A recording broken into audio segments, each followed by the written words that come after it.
페르난다는 이 가혹한 운명의 장난 앞에 기가 막히는 듯했지만 수녀가 보는 데서 그런 감정을 드러낼 수는 없었다. 사람들한테는 바구니에 담겨 강물에 떠내려왔다고 말해야겠어요. 페르난다는 미소까지 띠며 말했다. 그 얘기를 믿어줄까요? 수녀의 말에 페르난다는 이렇게 대답했다. 사람들은 성경에 나오는 그런 얘기들을 믿잖아요. 내가 같은 얘기를 한다고 해서 믿지 말라는 법은 없겠죠? 수녀는 돌아갈 기차 시간을 기다리는 동안 점심 식사를 같이 하게 되었지만 입조심하라는 당부를 받았기 때문에 아이에 대한 얘기는 하지 않았다. 그러나 페르난다는 수녀가 자기 집안의 수치를 알고 있는 증인이라는 생각이 들자 나쁜 소식을 가져오는 전령을 목매달아 죽였던 중세의 관습이 사라져 버린 것을 아쉬워했다. 그녀는 이때 수녀가 돌아가는 즉시 아이를 물통에 빠뜨리려 결심했지만 차마 그럴 만큼 모질지는 못해서 신의 뜻으로 아이의 운명이 결정나는 날을 기다리기로 했다. 새로운 아우렐리아노가 첫 돌을 지날 무렵 어떤 예고도 없이 갑자기 마을은 긴장감으로 술렁거렸다. 여태껏 지하에 숨어 지내던 호세 아르카디오 세군도와 다른 노동조합 지도자들이 어느 주말을 이용해 갑자기 나타나서는 바나나 재배 지역의 모든 마을이 참여하는 시위를 일으켰다.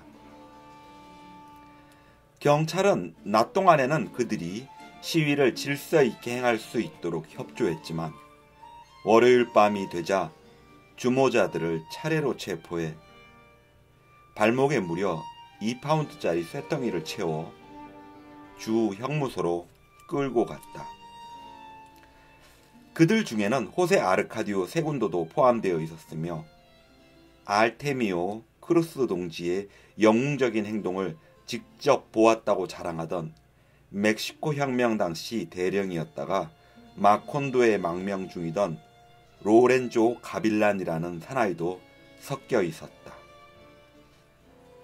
그러나 그들은 모두 석 달 뒤에 석방되었는데 그 이유는 정부 측과 바나나 회사 측이 그들의 구류 비용을 어느 쪽에서 부담할 것인가를 놓고 실랑이를 벌이다가 해결책을 찾지 못했기 때문이었다.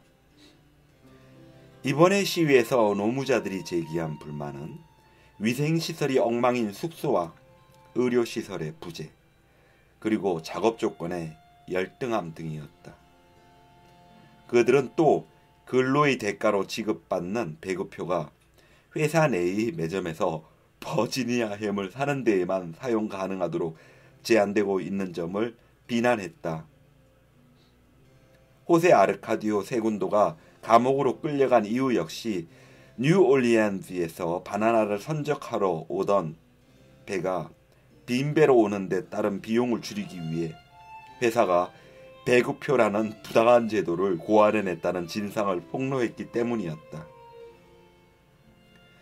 그 밖에도 모든 사람들이 공통적으로 지적하고 있는 불만사항은 많았다.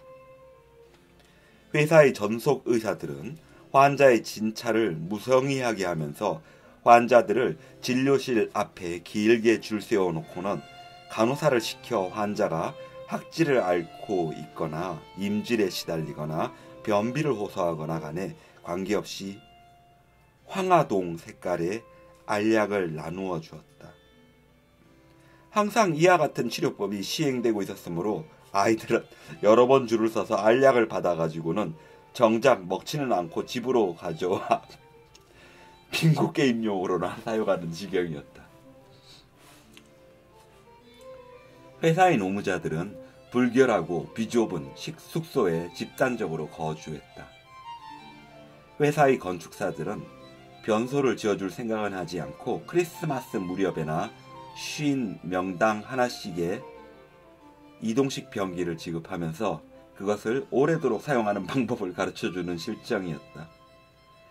그리고 이와 같은 모든 사안은 옛날에 아우렐리아노 부엔디아 대령의 주의를 귀찮을 정도로 맴돌다가 지금은 바나나 회사에 빌붙어 사는 검은 옷을 입은 늙은 변호사들이 능란하게 처리하고 있었다.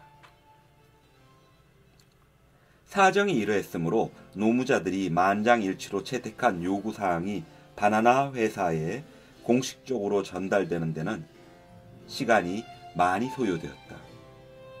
뒤늦게 노무자들의 동향을 알게 된 브라운은 유리로 지붕을 덮은 호화로운 객차를 기차 꽁무니에 매달고는 회사의 핵심 간부들과 함께 마컨도에서 피신을 했다. 다음 토요일에 노무자들은 어느 창녀의 집에 숨어있던 간부 하나를 붙잡았다. 노무자들은 그들에게 협조하는 창녀가 붙잡아 놓은 간부를 발가벗은 그대로 에워싸고서 그들의 요구사항이 기재된 서류에 강제로 서명하게 했다. 그러나 변호사들은 법정에서 호소력 있는 화술로 서류에 서명한 사람은 회사의 간부가 아니라고 주장했으며 그 말이 사실임을 증명하기 위해 그 자를 사기범으로 고발하여 구속시켜버렸다. 이로부터 얼마 뒤에는 신분을 감춘 채 3등 열차를 타고 가던 브라운이 발각되어 노무자의 요구서에 서명을 하지 않을 수 없었다. 그러나 그는 다음 날 머리를 검게 염색하고 법정에 출두해 스페인어를 유창하게 구사했다. 변호사들은 그가 엘라베마주 프레트빌 출신의 회사 경영주인 잭 브라운이 아니라 마콘도에서 태어난 다고베르트 폰세카라는 약초 판매상이며 바나나 회사와는 무관하다고 주장했다. 이에 노무자들이 반발하고 나서자 변호사들은 영사관과 외무부에 확인이 명시된 브라운의 사망 증명서를 증거로 제출했다. 그 내용은 브라운이 지난 6월 9일 시카고에서 소방차에 치여 사망했다는 것이었다. 이와 같은 모략적인 방법에 기가 찬 노무자들은 마콘도 당국과 상대하는 것을 포기하고 고등법원에 항소했다. 그러나 이것에서도 약삭빠른 변호사들은 바나나 회사는 지금까지 정식 직원인 노무자를 채용한 적이 없으며 그동안 고용한 노무자들이란 계절에 따른 임시 고용이었을 뿐이라는 그들은 어떤 권리도 주장할 위치에 있지 못하며 따라서 그들의 요구서는 아무런 법적 근거가 없는 것이라고 해명했다. 그 결과 법정은 회사의 주장이 온당하다는 판결을 엄숙히 선언했다. 결국 버지니아 행가, 만병통치의 누런 알약, 크리스마스 데이 임시 병기 등에 대한 항의는 의미 없는 것이 되어버렸다.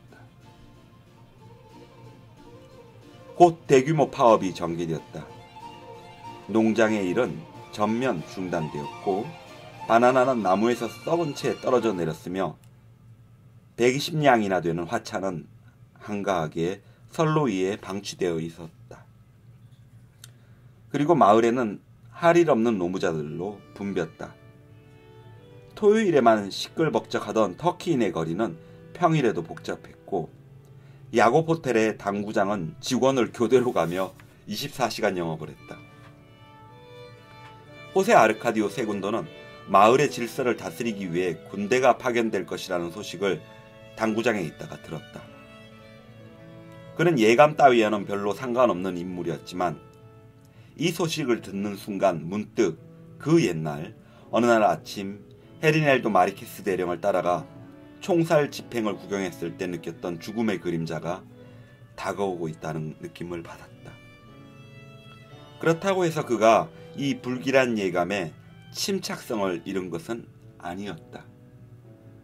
그는 다시 하다만 당구 게임에 몰두했고 멋지게 공을 쳐냈다. 잠시 후 북소리와 시끄러운 나팔 소리에 섞여 군중들의 아우성 소리가 들려왔다. 그는 그 소리를 들으며 당구 게임도 끝이 났을 뿐 아니라 저 먼 옛날 사형 집행을 지켜보던 아침으로부터 홀로 간직해온 자기와의 외로운 싸움이 마침내 끝장을 볼 때가 왔다고 생각했다.